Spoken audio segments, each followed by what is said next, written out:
Au chapitre de points d'information, le vice-premier ministre, ministre de l'Intérieur, a quant à lui fait le rapport sur l'état et l'administration du territoire national.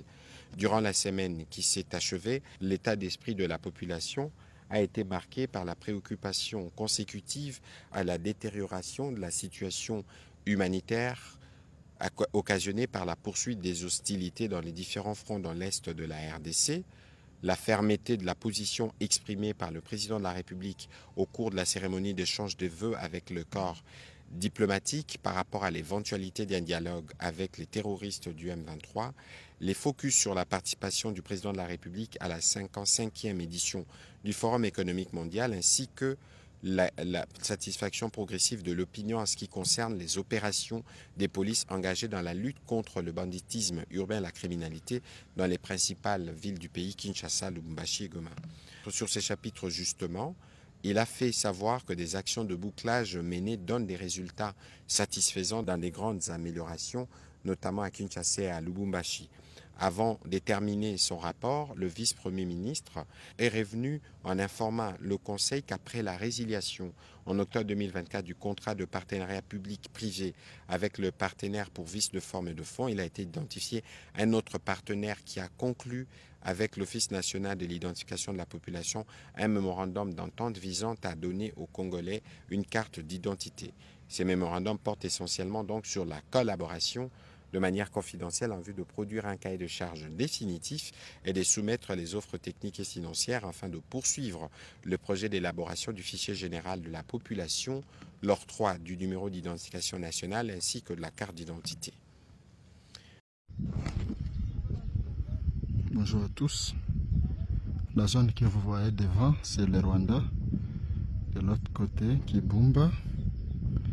Et toute la zone est toujours sous contrôle des FARDC. Voilà.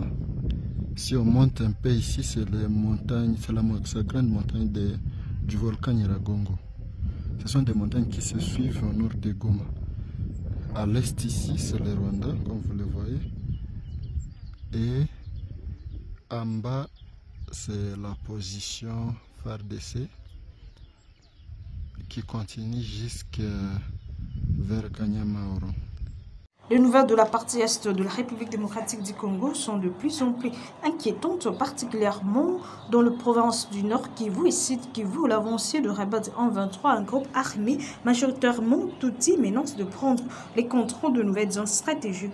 Les derniers rapports font état de la proximité de Rebels M23 avec la ville de Goma, chef-lieu du Nord Kivu, situé à moins de 30 km de zones occupées par les insurgés. Cette situation déclenche une panique généralisée parmi la population avec de milliers de civils qui fuient les zones de guerre, notamment les camps des déplacés situés dans les environs de Goma, comme ceux des Zulu et Munganga. Le silence et la passivité persistante de la part du gouvernement central à Kinshasa alimentent une frustration grandissante parmi les citoyens et les activistes.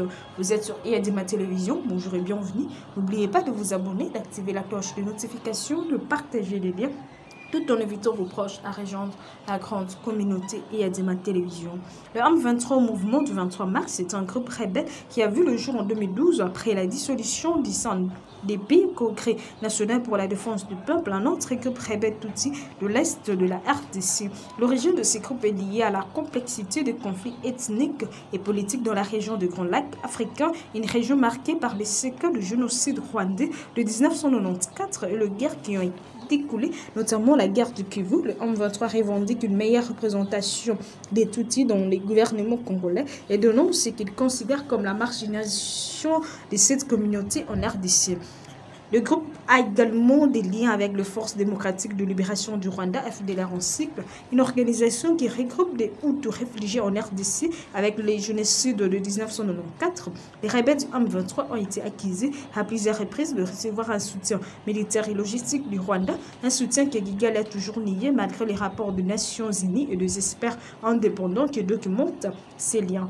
Depuis fin 2021, le M23 a repris les armes et a intensifié les attaques dans la province du Nord Kivu après plusieurs années de rébellion à faible intensité, leur avancée militaire rapide en 2022 et 2023 a déstabilisé encore davantage une région déjà dévastée par des années de conflits armés. À Goma, une ville près d'1 million d'habitants, la situation est de plus en plus tendue. La ville qui se trouve à une trentaine de kilomètres de Sake et de Minova, des zones récemment occupées par les rebelles, pourrait être la prochaine cible de 1-23. Cela crée une frustration et une situation de panique généralisée.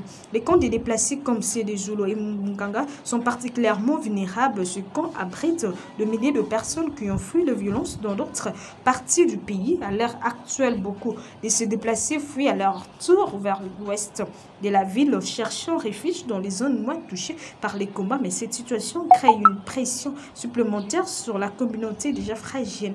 Les écoles ont dû suspendre les cours pour assurer la sécurité des élèves et du personnel, ce qui démontre l'ampleur de la détérioration de la situation sécuritaire. De nombreuses familles se retrouvent sans abri, sans nourriture et dans un état de détresse, ce qui aggrave une crise humanitaire déjà présente. Les témoignages recueillis en direct de Goma, les habitants de Goma en particulier se sentent prêts au piège entre le rebelle et une armée congolaise qui, selon de nombreux observateurs, semble être une position de faiblesse face à l'attaque du M23. La réponse du gouvernement central congolais à la menace croissante des rebelles du M23 a suscité de vives critiques. Beaucoup considèrent que Kinshasa est trop lente à réagir ou même qu'elle semble déconnectée de la réalité du terrain. La perception de passivité dans la gestion de la situation est partagée par des acteurs civils et politiques locaux qui accusent le gouvernement de ne pas mobiliser suffisamment de ressources pour protéger la population, mettre fin aux attaques. Une de militantes que nous avons pu interviewée à distance a estimé les frustrations exacerbées par le manque de communication claire de la part des autorités congolaises sur les mesures prises pour sécuriser la région. Cette perception d'inaction est également alimentée par des échecs passés dans le cadre des accords de paix et des négociations qui n'ont pas réussi à endiguer les violences de manière durable. Les échecs font douter la population sur la capacité du gouvernement à protéger ses citoyens, d'autant plus que ces accusations de corruption au sein de forces armées congolaises viennent miner la crédibilité des institutions nationales. Le soutien présumé du Rwanda au M23 est au cœur des tensions régionales. La RDC accuse régulièrement le Rwanda à soutenir activement les rebelles du M23, une accusation que Kigali rejette. Le Rwanda, pour sa part, soutient que la RDC abrite de groupes armés de Kigali, notamment les FDLR, et que l'armée congolaise ne fait pas suffisamment pour neutraliser ces groupes. Les relations diplomatiques entre la RDC et le Rwanda sont tendues et le conflit de l'Est est une expression de rivalité. Le rôle du Rwanda dans ce conflit est autant plus sensible qu'il s'agit d'un acteur majeur dans la région des Grands Lacs. Ces actions ont des conséquences non seulement pour la RDC, mais pour toute la région. L'implication du Rwanda également pourrait avoir des répercussions sur les relations avec d'autres puissances internationales, notamment la France et les États-Unis, qui ont exprimé des préoccupations au sujet de l'escalade du conflit. Les Nations Unies ont exprimé à plusieurs reprises leur inquiétude face à la situation à l'est de la RDC et ont appelé à insister le fait à un dialogue politique entre les parties prenantes, mais des décennies de méfiance et de violence rendent les négociations difficiles. La communauté internationale, y compris l'Union africaine et la communauté économique des États de l'Afrique centrale, doit jouer un rôle clé dans la médiation pour tenter de trouver une solution durable. Le futur immédiat de la RDC, particulièrement au Est, semble incertain. La situation et la population vit dans l'angoisse. Les déplacés continuent de fuir et les combats sont de plus en plus proches des Goma. Si la situation continue de se détériorer, la crise humanitaire pourrait atteindre des proportions encore plus dramatiques, avec 2 millions de personnes supplémentaires contraintes de fuir leur foyer. La RDC fait face à des défis politiques, militaires et diplomatiques majeurs. Le rôle de la communauté internationale et ses partenaires régionaux sera crucial pour tenter de désarmer le conflit. Cependant, tant que les solutions politiques durables ne seront pas trouvées, la population civile continuera de s'ouvrir dans l'indifférence générale.